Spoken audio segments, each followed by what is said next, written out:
Estamos aprendiendo cómo leer diferentes tipos de literatura en la Biblia y vamos a empezar hablando de la narrativa bíblica. Las narrativas, en su forma más básica, tienen personajes en un contexto, pasando por una serie de eventos, y se conoce como argumento a la manera en que estos eventos son seleccionados y ordenados por el autor. Un argumento básico empieza con un personaje en su contexto, pero luego sucede algo nuevo o inesperado, causando problemas que llevan a un conflicto final, que luego se resuelve y el personaje se da cuenta que ha cambiado y ahora vive una nueva normalidad. Ahora, cuando leemos narrativas, es importante entender cada escena en el contexto de su argumento mayor. Puedes hacer que la misma historia tenga un significado totalmente diferente si ignoras lo que ocurre en el argumento. Esto sucede todo el tiempo cuando las personas leen la Biblia. ¿En serio? Sí, toma por ejemplo la historia de Gedeón.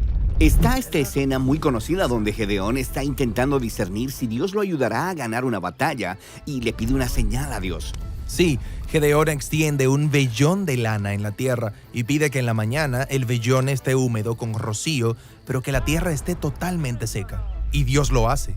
Así que si miras esta escena aislada, ¿cuál es el conflicto? ¿Cómo puede Gedeón saber que tendrá éxito? ¿Y el desenlace? Prueba a Dios, pide una señal y averígualo. Sí.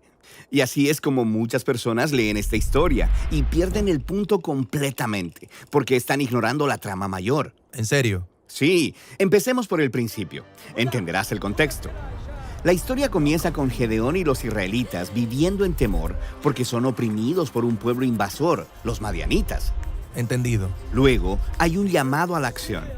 Dios envía a Gedeón a derrotar a los madianitas y salvar a Israel. Sí, parece que esta será una historia muy buena. Pero luego, Gedeón tiene muchas dudas, así que le pidió a Dios que hiciera un truco de magia, una señal para saber qué realmente me estás hablando.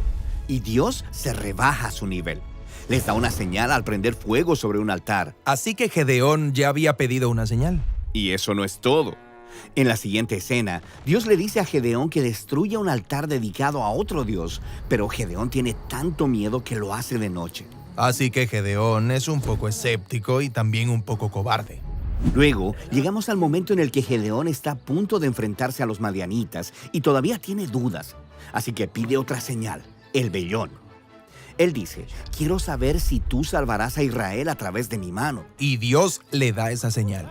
Y él todavía tiene dudas. Así que pidió todavía otra señal, que es solo una variación de la señal anterior. Ok. Entonces Gedeón está pidiendo demasiadas señales. Exactamente. En el contexto más amplio, es claro que el conflicto de la trama no es cómo puede Gedeón discernir la misteriosa voluntad de Dios. El verdadero conflicto es ¿cuándo va a reaccionar este tipo y empezará a confiar en Dios? Ok. Entonces, ¿cuál es el desenlace? Tenemos que seguir leyendo. Gedeón reúne un gran ejército, 30,000 soldados para pelear contra los madianitas. Y Dios dice, no, son demasiados hombres. Y reduce el ejército a 300. ¿Por qué haría algo así? Bueno, Gedeón ha estado probando a Dios y ahora Dios le devuelve el favor. Le dice a Gedeón que arma a estos 300 soldados con trompetas y antorchas y que rodea a los madianitas de noche y haga mucho ruido en los montes. Parece ridículo, pero Gedeón lo hace.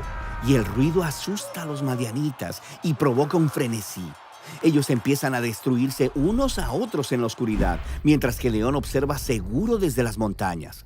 Entonces, ¿esta historia no le está ofreciendo a los lectores consejos para discernir la voluntad de Dios? No, se trata del compromiso de Dios de usar personas débiles con defectos profundos para hacer mucho más de lo que ellos se imaginan. Ok.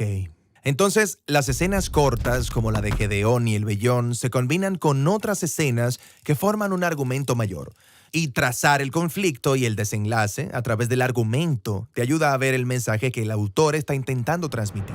Ahora, la historia de Gedeón ha sido colocada junto a muchas otras historias que también tratan de estos líderes imperfectos y muchas veces cuestionables, llamados jueces.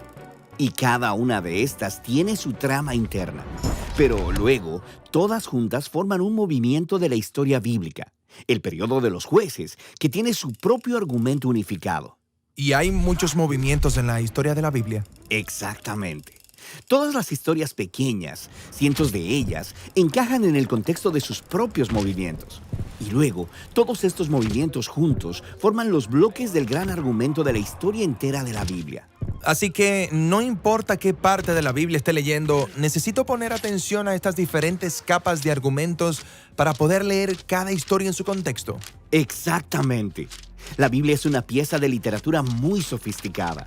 Así que todas estas pequeñas tramas continúan superponiéndose, aumentando la tensión. Y cuando miras hacia atrás, puedes ver cómo todas ellas han sido entretejidas en la historia unificada que lleva a Jesús.